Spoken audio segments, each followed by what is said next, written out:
আমার অভিভাবক আমার শ্বশুরবাড়ির লোকদেরকে বিভিন্ন হয়রানি ও মিথ্যা মামলায় তারা মিথ্যা মামলা দিয়ে তাদের হয়রানি করাচ্ছে। আমি এবং আমার হাজবেন্ড আমরা দুজন 2024 সালে সেপ্টেম্বরের 4 তারিখ আমরা প্রেম করে বিয়ে করি। দেন আমি মোট 4 বার আমার হাজবেন্ডের কাছে চলে আসি। প্রথমবার আসার পর আমার শ্বশুর আমার গার্ডিয়ানকে ফোন দিয়ে বলে, সম্পূর্ণ ঘটনা খুলে বলার পর আমার গার্ডিয়ান এসে আমাকে জোরপূর্বক নিয়ে যায়।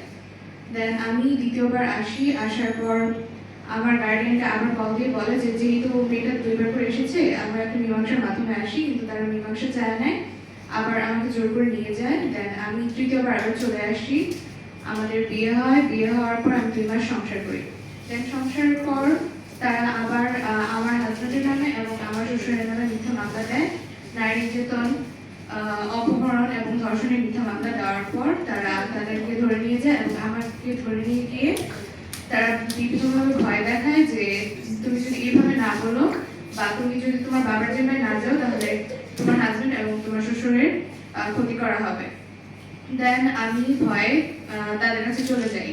দীর্ঘ 9 মাস তারা আমাকে নির্যাতন করার পর যেহেতু আমার বিয়ে হয়েছিল, আমি সংসার করছিলাম, আবার আমি আমার হাজবেন্ডের কাছে চতুর্থবারের মতো চলে আসি।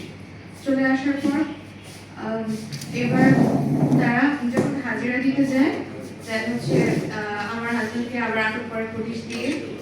আটক করার পর আমার হাজবেন্ড একটা 8 দিন জেলে ছিল। আমি 7ম দিনের দিন গিয়ে আমার হাজবেন্ডকে মানে কোর্টে গিয়ে জজের সামনে মুখ জবানি দিয়ে আমার হাজবেন্ডকে নিয়ে আসি।